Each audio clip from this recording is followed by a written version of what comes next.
Bienvenidos a mi clase de mate con Norma Valencia. Hola, vamos a ver el resumen de lo visto en Aprende en Casa 2, segundo grado, matemáticas, del 30 de noviembre al 4 de diciembre. Bueno, esta semana continuamos viendo geometría y en especial vimos los poliedros. Vamos a definir qué es un poliedro. Es un cuerpo geométrico tridimensional, esto significa que tiene volumen, cuyas caras son polígonos. En especial, vamos a hablar de los prismas, que son poliedros irregulares que constan con dos caras iguales, que se llaman bases, y sus caras laterales son rectángulos, como los que estamos viendo en las imágenes del lado derecho.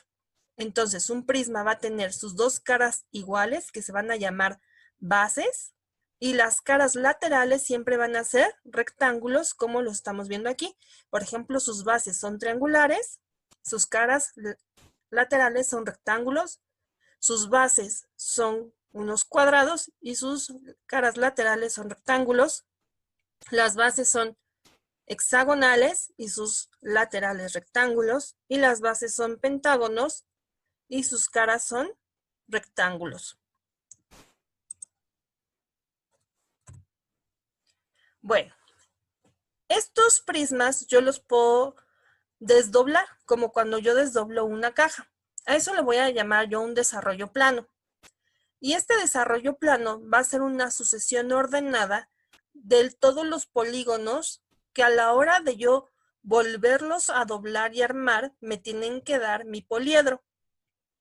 Como lo vemos aquí. Tengo este prisma triangular, que si fuera una caja y yo se me ocurre desdoblarla, al desdoblarla la vería así. O como este otro poliedro. Al desdoblarlo yo lo vería así. Es decir, el desarrollo plano es una manera de representar el cuerpo desplegado y está compuesto por todas las figuras que componen las caras de nuestro poliedro. Y siempre al cerrarlas, debo de volver a encontrar mi cuerpo geométrico. Es decir, al armar tengo que llegar a este mismo. Vamos a ver un ejemplo. Apoyándome de esta página web que se llama matemáticasvisuales.com, les voy a mostrar de qué estamos hablando. Aquí yo tengo un prisma cuyas caras todas son cuadrados, es decir, también lo conocemos como un cubo. Bueno, si yo lo desdoblo, pues voy a encontrar que es su desarrollo plano, tiene esta forma, fíjense. En total tiene 6 caras, esto de aquí.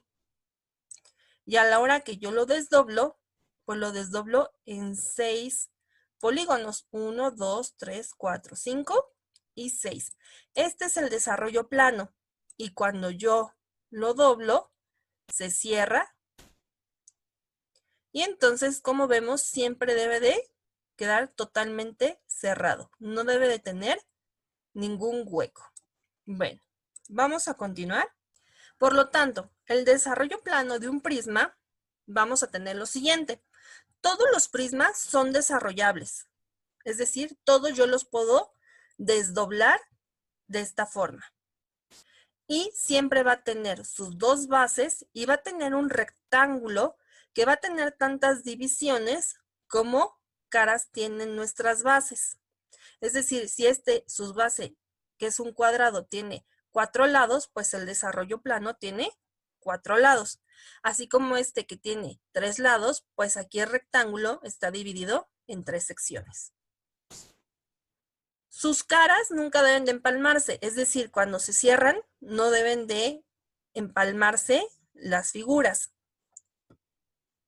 Y como vimos, al armarlo, no deben de quedar huecos o faltarnos caras. Tenemos diferentes desarrollos planos que pueden estar formados por bases cuyas caras sean polígonos regulares. Recuerden que un polígono regular es el que tiene todos sus lados miden lo mismo y sus ángulos internos miden lo mismo. También podemos tener desarrollos planos De una base de polígono semiirregular porque dos lados miden lo mismo y dos lados miden lo mismo. e irregulares porque sus bases son polígonos irregulares. porque sus lados no miden lo mismo ni sus ángulos internos miden lo mismo. Y aquí tenemos algunos ejemplos. Nosotros debemos identificar que siempre en el desarrollo plano, el total de figuras debe de coincidir con el número de caras del cuerpo. Vamos a ver este ejemplo. Aquí tenemos un hexágono irregular, entonces tengo 1 y 2 caras, que serían las bases, que aquí las identifico en el desarrollo plano. 1, 2, 3, 4, 5, 6 lados tiene mi base, por lo tanto, las caras laterales deben de ser 6. 1, 2, 3, 4, 5 y 6. Este rectángulo entonces está dividido en esas 6 caras laterales y como vemos, cada uno de estos rectángulos tiene un ancho diferente porque la base es una base que es un polígono irregular. Ahora bien, vamos a ver el cilindro. Vamos a regresarnos a la animación que nos brinda el sitio web de Matemáticas Visuales y vamos a ver que el cilindro está compuesto por lo siguiente. Vamos a abrirlo. Y van a ser 2 círculos con un rectángulo. Y este rectángulo a la hora de cerrarse se convierte en una curva, como lo tenemos así. Entonces, vean cómo lo hacemos. Entonces, recuerden, desdoblado queda de esta forma. Bueno, continuamos. Entonces, el cilindro va a tener una parte curva, que es esta que ya vimos aquí, que es su cuerpo, y sus 2 bases que son de forma circular. Y igual que los prismas, pues tiene un volumen. Este cilindro, pues va a formar nuestro desarrollo plano, que va a ser entonces un rectángulo y 2 círculos. Y para poderlo calcular, esta curva, este lateral curvo, debe de cubrir toda esta parte del círculo que nosotros le llamamos circunferencia.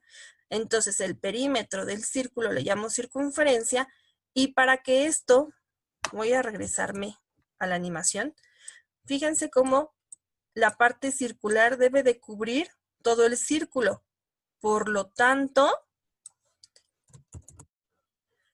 esta parte, su longitud, debe de coincidir con el perímetro o circunferencia de nuestro círculo. Por lo tanto, en el desarrollo plano, este rectángulo debe medir lo que mide la circunferencia y su altura es la altura del rectángulo. Ahora bien, el día jueves y viernes empezamos a hablar de la probabilidad. La probabilidad va a ser el cálculo matemático que evalúa las posibilidades que existen de que una cosa suceda cuando interviene el azar. Por ejemplo, cuando yo estoy jugando con cartas, con dados, aventando un volado, todo ese tipo de cosas existe una probabilidad. Y entonces, ¿yo cómo puedo decidir, por ejemplo, si yo estoy aventando un dado, cómo yo puedo decir por qué número apostar? Por ejemplo, apuesto por el 1, por el 2, por el 3 o por los números mayores de 3. Pues la probabilidad nos va a decir con cuál de estas posibilidades yo tendría más chance de ganar. Entonces, la probabilidad se va a expresar en números entre 0 y el 1, donde un suceso imposible va a tener una posibilidad de 0 y un suceso seguro tiene una probabilidad de 1. Esto es como cuando escuchamos en la tele que, por ejemplo, hay un 80% de probabilidad de lluvia. Entonces, está mucho más cercano a que ese día llueva.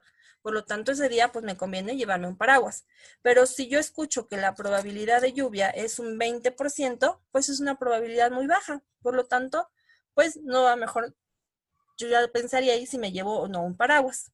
Bueno, la probabilidad va a estar definida por los eventos favorables entre el espacio muestral. Vamos a definir un evento como el resultado de un experimento y el espacio muestral va a ser el conjunto de todos los eventos. También recordemos que un experimento es el proceso mediante el cual yo obtengo una observación o medida. Vamos a ver los siguientes ejemplos. El experimento es que se lanza una moneda 2 veces. ¿Cuál es la probabilidad de obtener al menos un sol? Bueno, yo cuando lanzo la moneda la primera vez, pues me puede salir un águila o un sol. Y cuando la lanzo por segunda vez, si ya me salió águila, me puede volver a salir un águila o me puede salir un sol en segundo lugar. Y si me cayó sol, pues me puede salir después un águila, y si me cayó sol, me puede salir después un sol. Por lo tanto, los eventos sería que me haya salido águila, águila, águila, sol, sol, águila o sol, sol. Por lo tanto, todo el conjunto de eventos es mi espacio muestral y tengo 1, 2, 3, 4 eventos. Y los eventos que cumplen con al menos obtener un sol son estos 3 que están en rojo, porque aquí tengo un sol, y aquí al menos tengo un sol. Por lo tanto, los eventos favorables son 3.